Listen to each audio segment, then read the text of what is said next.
of my life. We have been coming and going. We just pass each other in the house.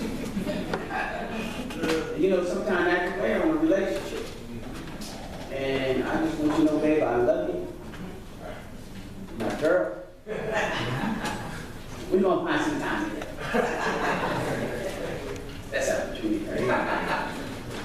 I just needed to say that. The theme for today is there's a friend in the fire. There's a friend in the fire. I mean, Jesus, is he your friend? I'm just checking, making sure he's your friend. Because he's my friend. Last week we were talking about him as a friend. You know, he's my father's. He's the friend of my father. Remember that? This week we're talking about there's a friend in the fire. And I don't think too many in the church are not familiar with this passage of scripture where these three powerful young men, some believe they were teenagers at the time, were put in a position where they were either going to face the fire or worship a God that was not the true God. And I think some of us today, we got to be careful because God is saying this is a time right now where our enemy, our adversary, is very busy. We have to make sure that we're not bowing down to things that go against what our God says. Amen. Amen. Are you hearing me this morning? Huh? Now, the first thing we want to ask ourselves is, as Deacon Higgins was reading these scriptures, what is this occasion that's happening here? And who are those attending this occasion? All right?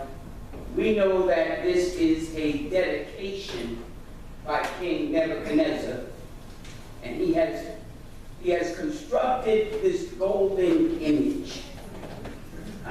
And he's doing this for many reasons. When you get a chance, you can read Daniel chapters 1 and 2, which kind of brings you into where we are now, because you're going to see now that this is a situation of control. And this is a big affair. And let's look at those who are attending this affair. Okay? And we find that now in verses 1 and 2. It says Nebuchadnezzar the king, and I want to say something else about Nebuchadnezzar. He was also the ruler of the world. Big difference. President Trump does not rule the world. Hallelujah. But there is coming a time, according to Scripture, where there will be a man who is titled the Antichrist, who will rule the world. All right? And we know little bits and pieces about the Antichrist. Scripture tells us. And you can see that happening. And let us, church, not be dead to the things that are going on right now. It's happening right now. We are in the final stages. We are in the book of Revelation. And I'm so glad that every now and then when the enemy attacks, I got a friend in the fire with me. You remember that this morning.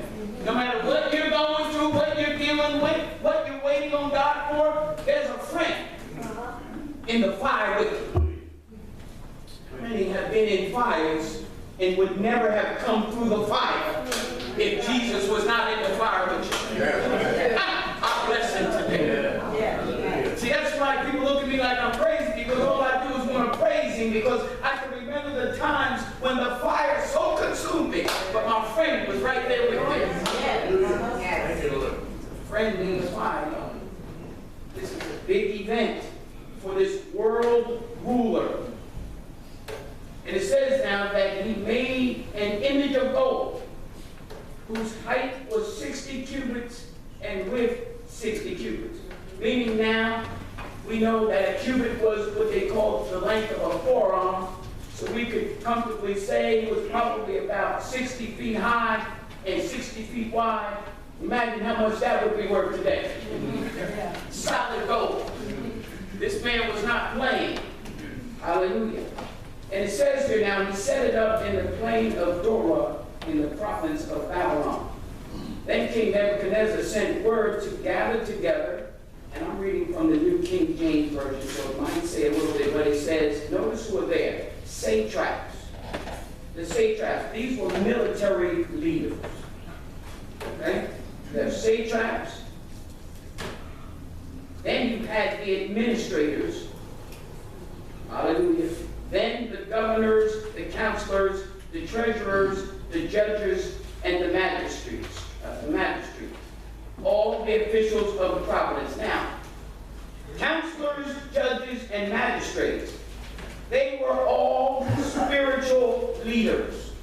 These were chief astrologers.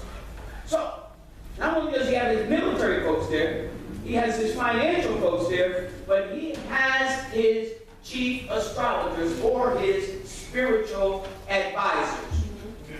So y'all see now, this dedication now goes beyond just something of ceremonial value. This is to establish, I want you to worship this God. Y'all see it now? Yes. The majority of people there represented the devil. And something other than the scriptures. How many know this Bible is the true and living word of God? Yes. Hallelujah.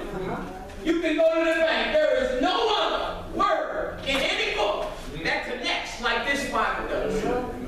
It is the life of God. How many of you have confidence right now? You know without question that if you were to breathe your last breath right now, you would be absent from the body and present with the Lord.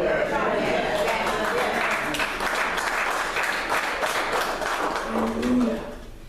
We bless his name.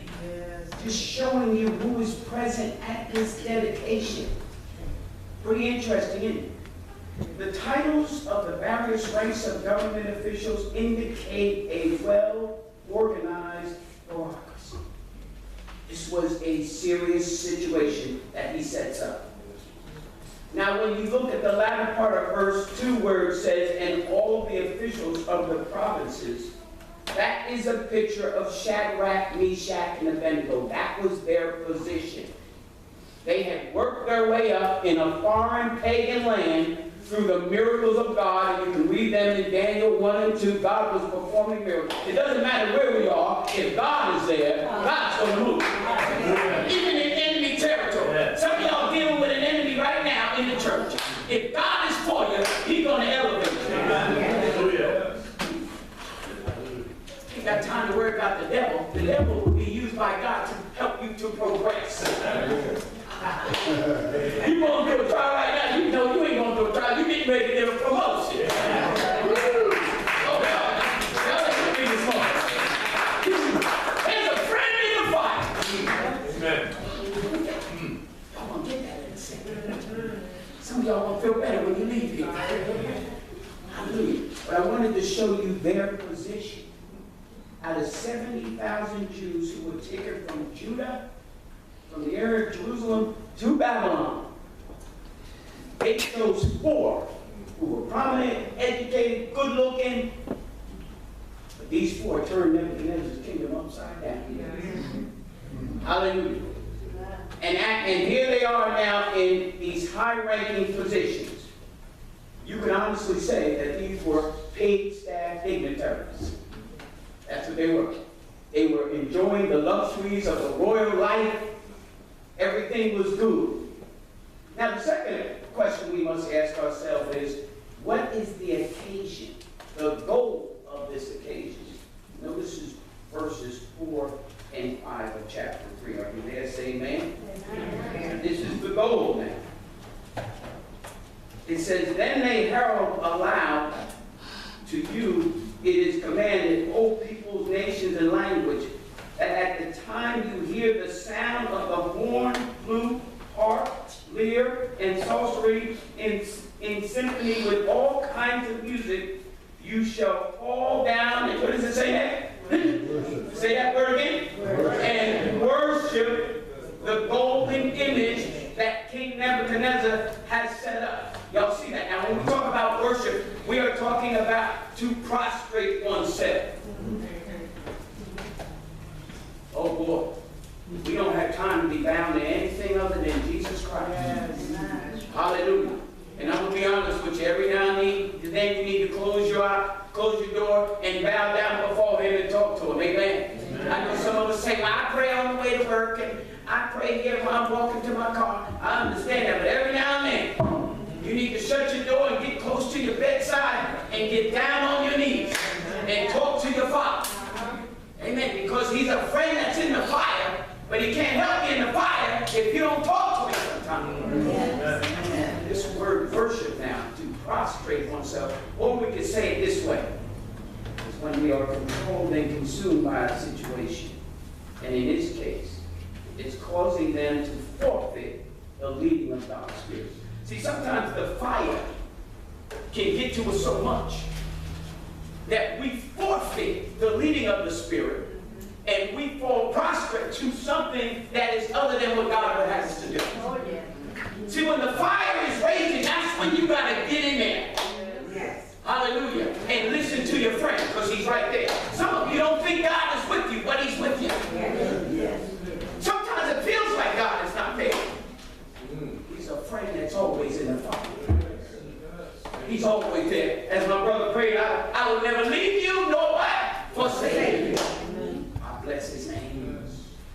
We talk about this worship. This is what was on the line. I want you to worship this God. Now watch this now. Prostration, this is what was going on then. Prostration before this God would amount to a pledge of allegiance to King Nebuchadnezzar and an oath of loyalty, certified by a ceremony of adoration of Babylon's God.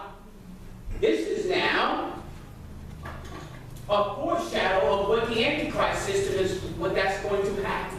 Those of us who will be with Jesus, I hope, most of y'all will be with me, but I won't be here. But in case you're here, you're going to have to deal with some of this because you're going to have to pledge to an alliance. Yes. It's not just that you're going to say, well, I'm not going to take the mark. You're going to have to pledge an allegiance. And that's what this was, that was happening at this time. Hallelujah. And anyone who refused to comply were to immediately be executed in this superheated furnace. Y'all hear that this morning? Now in verse 5, we see there was all kinds of music. Indicates now that there were instruments beside the six listed. This boy had an orchestra. Right? And what would happen was the orchestra would give the signal for all to bow down. The furnace was nearby. And it was a grim reminder of the dreadful alternative to compliance. All right? And when the music struck up, when they played the music, every head went to the ground. Can you put that first picture up there for me? Is it the one with the three? Yes. Every head was bowed down but three. Y'all see that? Every head bowed down. But three said no. Well, y'all gonna get that in a minute. Y'all gonna get that in a minute. Oh, hallelujah. Now y'all see that was a picture of what it probably would have looked like. Yet Shadrach, Meshach, and Abednego were in positions, they worked for the king. But when it came time to worship, even knowing the consequences, they refused to bow down. Hallelujah. And I'm going to close this up by reading from verse 13 on. It says, so the decree went out. Oh, sorry, wrong chapter. Hallelujah. Then Nebuchadnezzar, now, all of a sudden now, they come running to Nebuchadnezzar. Wait a minute. Some of your folks ain't bowing down. Do you believe that, king? So look what Nebuchadnezzar does. He commands them to bring Shadrach, Meshach, and Abednego. So they brought them then before him. Now Nebuchadnezzar would have killed everybody else, but these were his people. So he's trying to give them an opportunity. He's trying to handle it politically correct. You know, the devil will try to be politically correct. But he's still alive.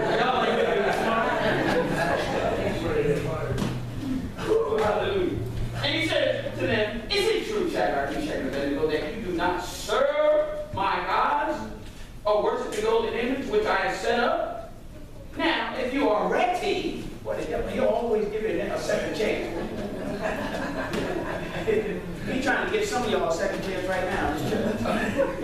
Yeah, he is. Yeah, he is. That was for somebody. Hey, that was for somebody.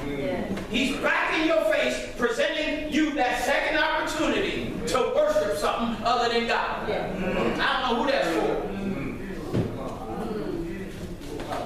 Thank you, Lord. Yes, Lord. Are you ready? Now, if you're ready, at the time, now the boy ain't going to reach through the music. Y'all all right? If I just have no fun with this, is that all right? Because you need to see inside what's really going on here. All right, now, y'all, listen, we're going to play the music again. Y'all ready this time?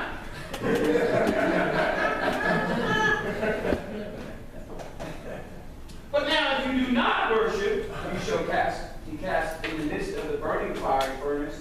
And watch this now. Here's the lie of lies. And who is the God who will deliver you from my hands? Let me tell you something. Our God is an awesome God. He's an awesome God. He has the final say. I don't care what's going on in your life. He has the final say. The doctor doesn't have the final say. The bank doesn't have the final say. Y'all hear me? He has the final say. Bless your name. Shadrach, Meshach, and Abednego answered and said to the king, "O Nebuchadnezzar, we have no need to answer you in this matter. They have a fiery furnace." Show me that next picture, will you? This is what it would have looked like, that furnace. And how many of you have fireplaces? I've had fireplaces, and you know when that fire gets hot, sometimes the one stove I had I had to throw the log in and cook it so hot when it got real hot. If you just near the fire, they were not moved by the fire. They were not moved. We got to get to the point where we're not moved. We got to get to the point where situations don't rattle us. We got to be reminded that there's a friend in the fire.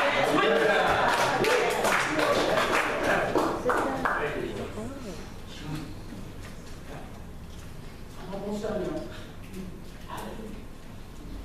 And then he says, if that is the case, our God who we serve is able to deliver us from the burning fiery furnace, and he will deliver us from your hand. They were prophesying right there. Y'all know that, right? Yeah. They said, oh, and he will deliver us. So we wanted to get the prophecy out anyhow.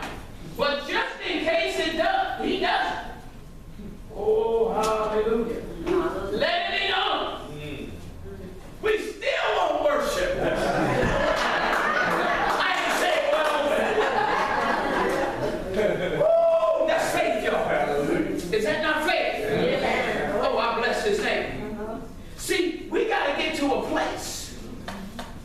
You got to get to a place where you just want God to move. You really want God to answer this. I'm where they are. Even if you don't answer me, God, I'm still going to worship. Even if you don't give me what I need, I'm still, because you've been good. How many times have you been in the fire with me? How many times have you brought me out? Even if you don't give me this. Even if you don't give me this. I'm still not going to bow down. He says, heat it up 7 more times more than it was. Hallelujah. Oh God. Oh God. When I think of Daniel, and when I think of these 3 Hebrew boys, we know Daniel was cast into the lion's den. Yeah. I want you to just picture yourself in these 2 predicaments. Either you're going to be fed to lions, or you're going to be cast into a huge